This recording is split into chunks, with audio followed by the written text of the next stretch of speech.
në cilësinë e avokatit të deputetit të asaj kohe, zotrit Pallekaj konfirmoj dhe deklaroj para jush dhe para qytetarëve të Republikës së Kosovës se klienti im, zotri Pallekaj, është shpallur i pafajshëm nga të gjitha akuzat me cilat është ngarkuar në rastin e njohur për publikun,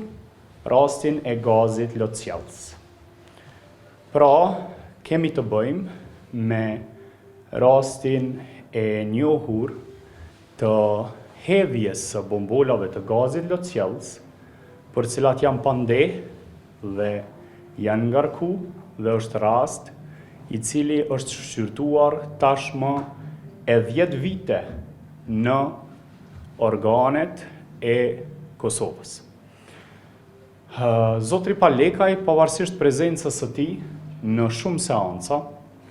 të cilat janë caktuar dhe janë mbajtur së bashku me mua si mbrojtës i tij, në çdo seancë kemi prezantu, pavarësisht agjendës së ngarkuar times dhe të tij, gjykata themelore në Prishtinë ka dështuar që të procedoj tutje me shqyrtimin e këtij rasti penalo-juridik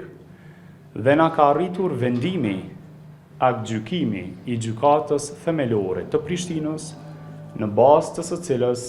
klienti im, deputeti asaj kohe, zotri Pallekaj, është shpallur në tërësi i pafajshëm. Ky është një sukses i jashtëzakonshëm i mbrojtjes në procedurat e përfaqësimit të bëra ndër vite dhe më në fund është një triumf i drejtësisë dhe është një fitore e pastërt juridike në raport me të mbrojturin tim. Gjykata themelore në Prishtinë ka shpallë vendimin e saj për zotrin Lekaj, zonjën Albulena Haxhiu, avokatin e së cilës e kemi prezent, për zonjën Donika Kada dhe zonjën Besa Baftiu. Të gjithë këta, sipas vendimit të gjykatës themelore të Prishtinës, janë shpallur të pafajshëm. Dhe më në fund ky rast, pas 10 viteve, ka marrë epilog, duke konfirmu pafajësinë e tyre të plotë. Si që në djeni, zonja Albulena Haxhiu, në atë kohë kishte qenë deputete e Kuvendit të Kosovës, njërit ndër subjektet më të mëdha opozitare. Dhe në vargun e punëve të saj, ishte ku kishte për qëllim Parlamenti i Kosovës atëherë të votonte asociacionin e komunave serbe. Në atë kohë kishin ndërmarrë veprime të cilat kishin penguar procesin e mbarvajtjes në mënyrë të rregullt të votimit për asociacion. Dhe zonja Haxhiu kishte mbajtur qëndrim të qartë kundrej asociacionit. Pastaj me rastin e zhvillimit të shumë ngjarjeve në atë kohë në parlament, ishin ndaluar së bashku me deputetet e tjerë, ku ndaj tyre ishin ndalur disa elemente që ishin të dyshimta. Dhe ishte mbajtur një shqyrtim gjyqësor dhe asnjëherë nuk ka arritur që të vërtetohet që elementet e dyshimta kishin të bëjnë me veprën penale për shka dhe ato ishin ndaluar. Dhe këto në vitin 2021 kishin pasur një aktgjykim ku të njëjtit ishin shpallur, domethënë të pafajshëm, dhe në afat ligjor ishte ushtruar ankesë. Dhe rasti kishte shkuar në rigjykim, edhe pas rigjykimit, prokuroria kishte dështuar që me veprimet e saj të vërteton fajësinë e tyre. Pastaj rasti ishte stërngjatur, ku kishte shkuar dhe arrin pas 10 viteve të kemi edhe parashkrim ku në rastin konkret kemi vendim ku lirohen nga gjitha piket e akuzës Albulena Haxhiu dhe të tjerët. Edhe njëherë për sqarim ju lutem, kemi të bëjmë me veprimet për cilat janë pande, pra janë dyshu. Organi akuzës ka pretendu se me zhvillimet nacionale, të cilat kanë bëj ashtu si që potencoj edhe kolegu, lidhur me asociacionin, por edhe lidhur në kontekstualizim, me demarkimin e kufirit me malin e zi, e që në cilësin e avokatit mendoj se veprimet e tyre të asaj kohe, edhe pse është konfirmu pafajësia e tyre, dhe unë si avokat mendoj se nuk ka asnjë element inkriminues në raport me ta, këte e kemi theksu vazhdimisht për gjatë këtij procesi maratonik, edhe në seancat gjyqësore, shumica e cilave ka dështu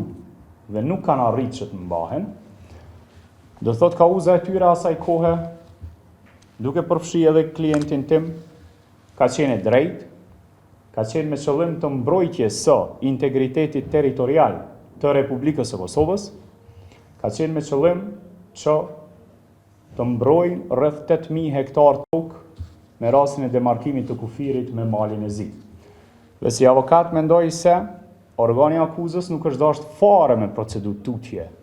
me ngritjen e akt akuzave kundër tyre, mirë po me që ka procedurë tutje, tashmë mbrojtja në punën e saj ka arrit në epilog, i cili për mua si avokat është jashtëzakonisht epilog i kënaqshëm, për shkak se është konfirmu në tërësi pafajësia dhe jam pastru klienti im zotri Pallekaj dhe të tjerët në këtë proces legal gjyqësor.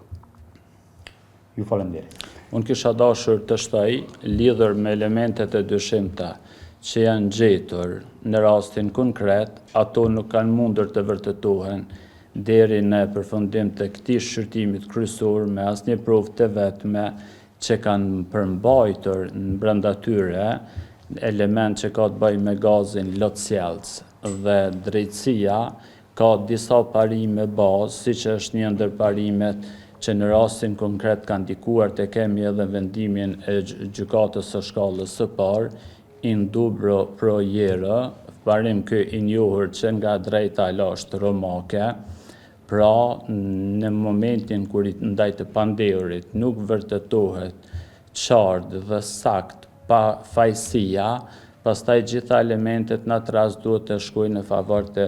panderit. E në rastin konkret, gjykata dhe prokuria nuk kanë mundur të vërtetojnë me asnjë ekspertizë që bombolat të cilat janë gjetur kanë përmbajt brenda tyre gaz lotësjellas. Tani të nderuar përfaqësues të mediave, vendimi në original, i cili ka arritur tek avokatët dhe tek palët, është i gjykatës themelore të Prishtinës dhe besoj kolegu e posedon, dhe po ashtu tani kalojmë në pjesën e pyetjeve t'juaja, në rast se dikush nga mediat, përfaqësuesit e mediave, mund të ketë pyetje, mirë po para se të shkojmë aty, edhe një herë theksoj para jush se përveç këtij rasti të gazit lotësjelës, në proces janë edhe shumë raste të tjera, gjithashtu të njohura si rastet e gazit lotësjelës, e në të cilat deputetët e asaj kohe dyshohen, pandehen, pretendohet se kanë kryer veprimtari inkriminuese, e që në rastin konkret është vërtetuar kundërta, e që po ashtu në cilësinë e avokatit konfirmoj para jush se dhe në të gjitha raste tjera të gazit lotësjelës, të cilat i kemi të hapura, do të konfirmohet në plotni pafajësia e klientit tim, zotrit Pallekaj. Fillimisht nuk është konfirmu, nuk është vërtetu se kjo përmbajtje e kësaj bombolës ka qenë me elemente të rrezikshme, të cilat mund ta përkufizojnë në bazë të legjislacionit në fuqi si armbajtje pa leje. Do të thotë, bombola nuk është arrit që të vërtetohet se ka elemente të rrezikshme. Përkundrazi, klientit tim në procedurën legale i është kthyer ajo bombole e cila i është marrë gabimisht më parë. Fillimisht ne nuk e kemi mohuar asnjëherë që ndaj saj janë gjetur bumbula të gazit, por ka dështuar të vërtetohet se bumbula e gazit brenda saj ka pasur gaz lotësjellës, i cili është i rregulluar sipas ligjit si konsiderohet si armë. Pra është dashur të kemi një ekspertizë që vërteton që ka gaz lotësjellës, e në rastin konkret bumbula mund të ketë pat edhe tym që në shumë raste kemi edhe në klubet ndryshme apo vendet ndryshme. Unë cilësoj se kampanja e asaj kohe, avokimi në drejtim të mbrojtjes së integritetit territorial të Republikës së Kosovës, nga kushdo qoftë, qofshin ata deputet, gazetar, qytetar të rëndomt, është për t'u përgëzuar dhe është për t'u duar trokitur. Që do të thotë se, mendoj si avokat, se klienti im, zotri Palekaj, me veprimet e tij, ka qenë në harmoni dhe në mbrojtje të integritetit territorial të Republikës së Kosovës me kampanjat,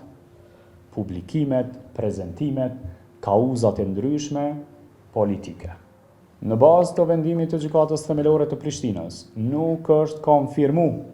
se kanë kryer veprime inkriminuese. Përkundrazi, është dëshmu dhe është shpall pafajësia e plot e klientit tim